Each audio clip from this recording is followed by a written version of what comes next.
What's up, boys and girls? Happy Homebrew Wednesday. Felt like doing this bad boy themed, so 80s style. I've had my music playing. Unfortunately, I can't show you or let you listen to the music I'm playing because I'm using my phone as basically my speaker. Had a bunch of 80s music going on, so what did we have? We had a little bit of Tom Petty, had a little Journey, a little Striker. Oh yeah, 80s theme. Lots of hair metal though. It's been good. Little Poison. Why not? You know, really hear what it was like in the 80s and hopefully thinking that would explain acid wash jeans. But it didn't, so is what it is. So what are we brewing today? We are brewing my Nightmare IPA. It is a black IPA.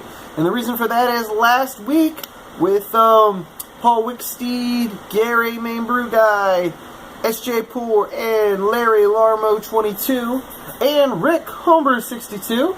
We went to SJ's house and we brewed a freshly hopped New Zealand IPA with a bunch of fresh New Zealand hops that Paul had brought over. And we basically just did a New Zealand IPA with the New Zealand master, which is Paul Wicksteed. So I decided, since we were doing that one, and I was going to have a little bit of that, or I would have a couple bottles of that, why not compare that to an American black IPA? So that's what I'm doing. Basically, the differences in the malt are pretty drastic. The New Zealand had 2-row and Pilsner, and basically chocolate and very little caramel malt. This one has a lot more caramel malt, some other base malts in there, and then also just 2-row, no Pilsner malt. So it'll be intriguing.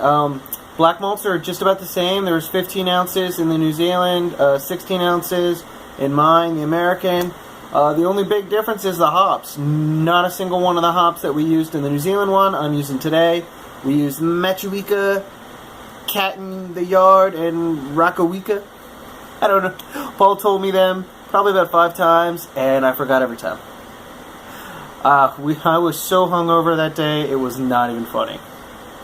I felt great. I felt fun. I didn't feel great. That's a lie. I felt okay, but my head was just completely out of it. So, got a whole bunch of footage from the brew day. Basically, here it is. Check it out. I'll see you guys after the brew day is over. Adios. Alrighty, starting the Vorloff. She's looking pretty black. Alrighty, this bad boy is a 90-minute boil, so here is actually our first hop addition. Bloop. As you can see, doing this puka style on the stovetop. Didn't have much of a choice because, as you can see with those clouds out there, the rain has been coming and going, so decided I'd do it inside just to make it easy and not have to worry about putting up a tarp or a tent or anything to stop the rain from falling in. But there we go. First hop addition done. Alrighty, simple brew day. Second and last hop addition going in now. Boop. Sound effects are needed. Happy Homebrew Wednesday is coming back at you guys. So, that brew day went flawlessly. As you can see from the different shirt, it's a completely different day.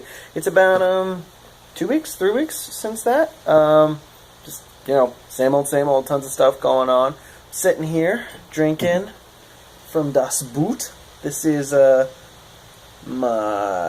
totally had a brain freeze here. This is my Belgian Saison. Made a couple bottles of it using the bottling gun, so I'll be hooking a couple people up with these. I've saved a couple. But yeah, that brew day was pretty uneventful, just very easy, very simple. It was kind of intriguing. I had very little input other than just helping to calculate stuff.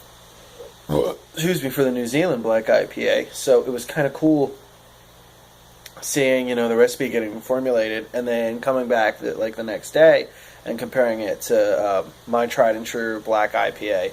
There were some similarities, like I said, and there were some differences, which are going to happen. So it was cool. But yeah, it's a super simple, easy thing to brew. Awesome, I like it. One of the really big differences I noticed is the New Zealand one, we didn't add the dark malts until the last 15 minutes. of the brew day, and for mine they're added, or the last 15 minutes of the mash. For mine they're just added right in the beginning, because I try to do things as easy as possible. So, it's what it is, but I'm going to leave you with one thing. I got a lot of questions about this little pump thing I have. Wow, that symbol could not, that's going to get construed in a lot of ways. So I have this pump thing. It really helps me clean out my beers. Not only clean them, sanitize them, but yeah, it's a really cool thing. So I just wanted to kind of show a video. A lot of people were asking about it, so I'm going to leave you with footage of that. But other than that, have a happy Homebrew Wednesday, guys. Hope everything is well, and, you know, you're enjoying your beers and your videos. So until next week, everything's better in a boot. Everything. Till next week, guys. Take it easy. Alrighty, so a lot of people asked me when I showed this bad boy in a prior video, did I really need it? Is it really necessary? And the answer to that question is yes. As you can see, I do my stuff downstairs, upstairs, outside, all over the place. So it's nice to have the option to do that and do it anywhere I want.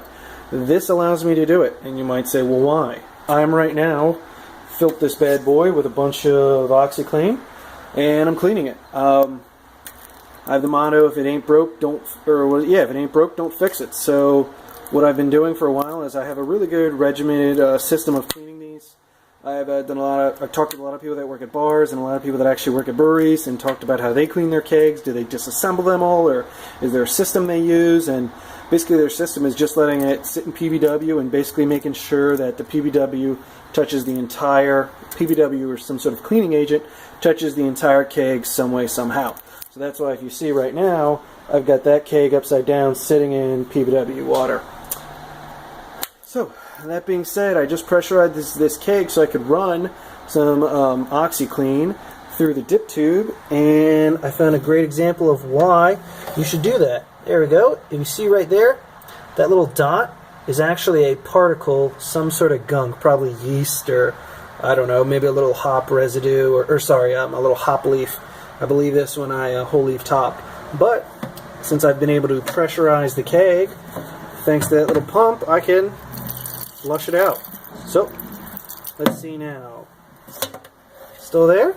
Nope. No, it's not. It's been wiped out. So, I'll let this bad boy sit for a half hour like this. Then I'll do about a half hour like that. Then I'll rinse this bad boy. When I do it a half hour, I make sure the top's off. That way, all this area, including the taps, including the taps, get hit with PBW. But that's why this pump is awesome. It allows me to pressurize the whole system while I'm upstairs without wasting any CO2, and that is key. So, check back at ya.